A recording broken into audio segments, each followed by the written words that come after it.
साक्षी घर से सलवार कुर्ता पहन चुन्नी ओढ़ कर जाती और सांझ ढलते ही छोटे छोटे कपड़े पहन किसी अप्सरा का रूप धारण कर लेती।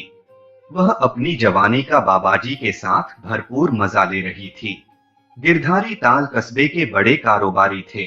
उनकी पत्नी सुशीला देवी घर में पंडितों को भोज पूजा पाठ करवाकर आए दिन उन्हें दक्षिणा देती रहती थीं। वे आंख मीच कर पंडितों और बाबाओं पर भरोसा करती थी। वे आए दिन व्रतोद्यापन कराती थी। उनके घर में दूसरी सहेलियों का आना जाना भी लगा रहता था। हर उद्यापन के पहले शहर के बड़े साड़ी स्टोर से आदमी नए फैशन की साड़ियां लेकर घर आता और सुशीला देवी खटाखट 15 एक जैसी साड़ियां बांटने के लिए निकाल लेती। फिर एक भारी साड़ी वे खुद के लिए पसंद करती और बहू इदरा को भी पुकारती और कहती कि तुम भी एक अच्छी साड़ी पसंद कर लो। सुशीला देवी के घर में एक में नामी बाबाजी का भी आना जाना था। उनके आशीर्वाद के बिना तो घर का पता भी नहीं हिलता था। कुछ भी नया काम हो, बाबाजी उसका मुहूर्त निकालते और हवन करते, फिर उस काम की शुरुआत होती। सुशीला देवी बाबाजी के आश्रम में जाती और सेवा करके आती। उनका विश्वास था कि घर में हर तरक्की बाबाजी के आशीर्वाद से होती है। हकीकत यह थी कि सुशीला देवी व उनके जैसे ही दूसरे भक्तों की मदद से बाबाजी से का आश्रम हरा भरा हो रहा था। जब सुशीला देवी सेवा के लिए जाती तो अपनी बेटी साक्षी को भी साथ ले जाती। आश्रम में वे कहती, याबाजी के पैर छूकर आशीर्वाद लो बेटी। बाबाजी भी साक्षी को आशीर्वाद देते और कहते, देखना हमारी साक्षी बेटी किसी राजा भोज को ब्याही जाएगी। शकुंतला देवी बाबाजी के मुंह से शुभ वचन सुनकर धन्य हो जाती। साक्षी निकली भी बहुत खूबसूरत। 4 से 5 साल बाद वह कॉलेज जाने लगी थी। जब इस्तिहान का समय आता बाबाजी घर आते, साक्षी को आशीर्वाद देते। साक्षी भी उनकी शख्सियत से बहुत प्रभावित थी। कभी भी अगर शकुंतला देवी सेवा के लिए न जा पाती तो वे साक्षी को भेज देती। सुशीला देवी की बहू इंदिरा पेट से हुई। सुशीला देवी तो बाबाजी के चरण पकड़कर बैठ गई और कहने लगी, कुछ ऐसा कीजिए बाबाजी, पहली बार में ही पोते का मुंह देख पोता होते ही आपके पूरे आश्रम में ऐसी लगवाऊंगी। बाबाजी ने बहू को पुकारा, बेटी इंदिरा जरा इधर आओ। तो इंदिरा वहां आई। बाबाजी ने कुछ मंत्र बुदबुदाया और बहू को आशीर्वाद दिया। पोते की आस लिए सुशीला देवी जी जान से अपनी एकलौती बहू की सेवा में जुटी रही।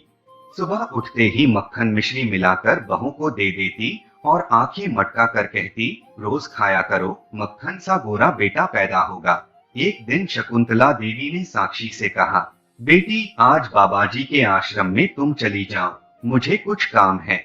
और देखो रसोई में सूखे मेवे रखे हैं, उन्हें ले जाना नहीं भूलना। बाबाजी के आशीर्वाद से पोता ही होगा, देख लेना तुम तो। साक्षी भी माँ के कहे मुताबिक बाबाजी की सेवा में जुटी रहती थी।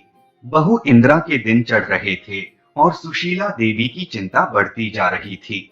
उधर साक्षी पर बाबाजी की सेवा का काम बढ़ता जा रहा था।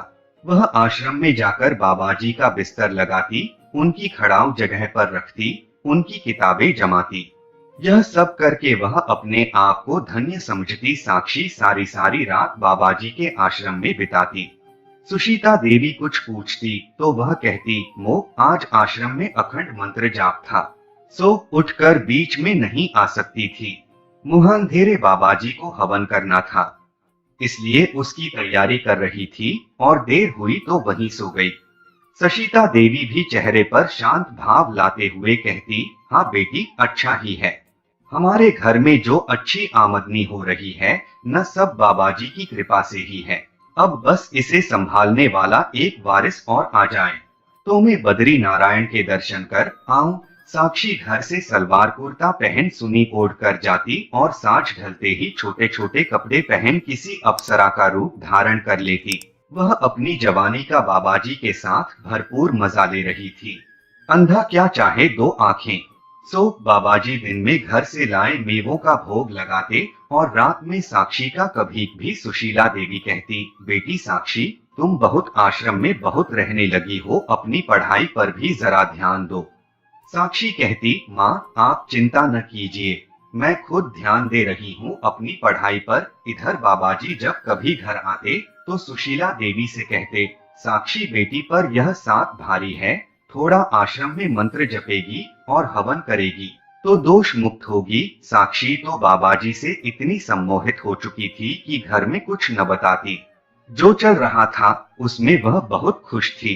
कभी भी साक्षी की सहेलियां उसे पार्टी के लिए बुलाती तो साक्षी बाबाजी से कहती, बाबाजी आज रात को मैं न आ सकूंगी। बाबाजी कहते, अब तुम बिन हमारा जीवन असंभव है, तुम भी नहीं चाहोगी कि यह राज खुल जाए, एक रात की भी छुट्टी नहीं तुम्हें। साक्षी बाबाजी के डर के मारे जिंदन करती और अपनी सहेलियों से कह देती कि घर में काम ज्यादा है, वह पार्टी में न आ सकेगी। जल्दी ही सुशीला देवी के घर में खुशखबरी आ गई कि उनकी बहू इंदिरा ने बेटे को जन्म दिया है। सुशीला देवी तो खुशी के मारे आसमान में उड़ने लगी थी। घर में बड़े ही जोर शोर से जब मनाया गया और बाबाजी का आश्रम सुशीला देवी की कृपा से चमचमा उठा। अब पोते के साथ सुशीला देवी और ज्यादा बिजी हो गई और उधर साक्षी बाबाजी के आश्रम में वह बाबाजी के खिलाफ एक शब्द भी सुनना पसंद नहीं करती थी।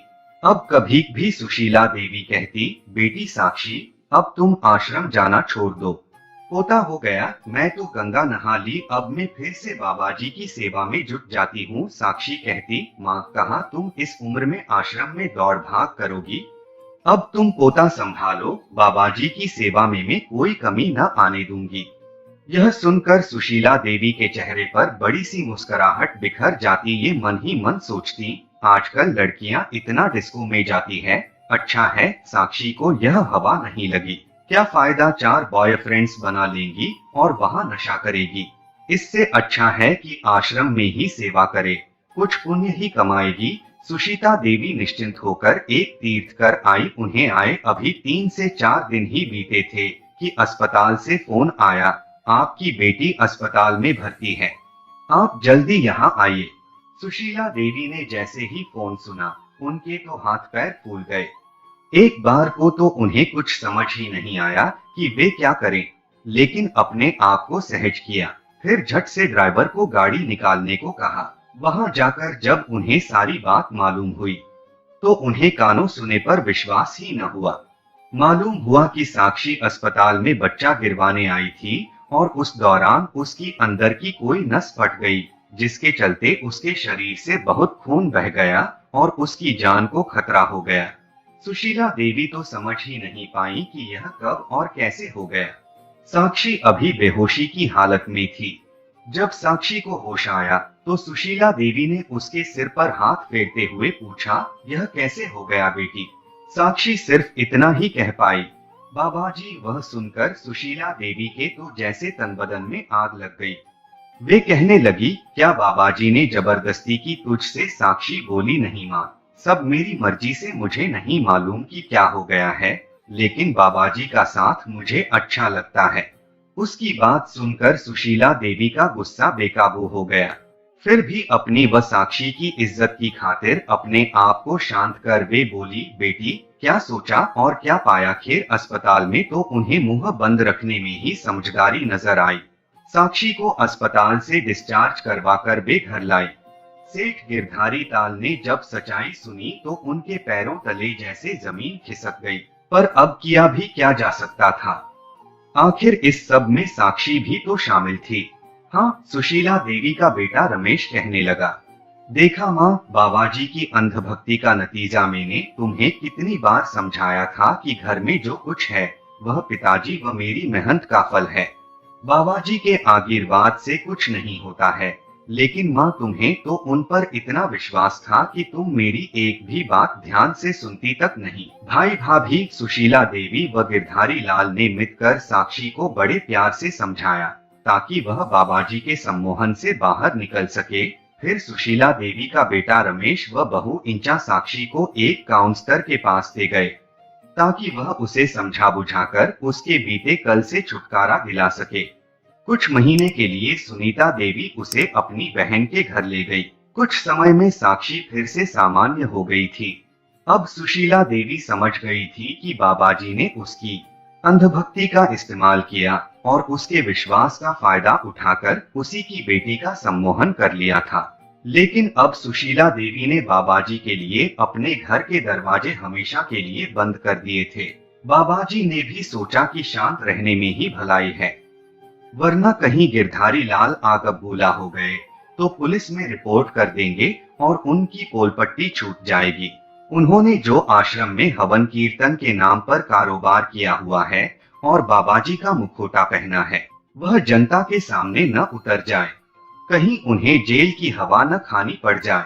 तो दोस्तों, आशा करता हूँ कि ये कहानी आप लोगों को अच्छी लगी होगी, तो इसे लाइक करें और हमारे चैनल को सब्सक्राइब करें। धन्यवाद।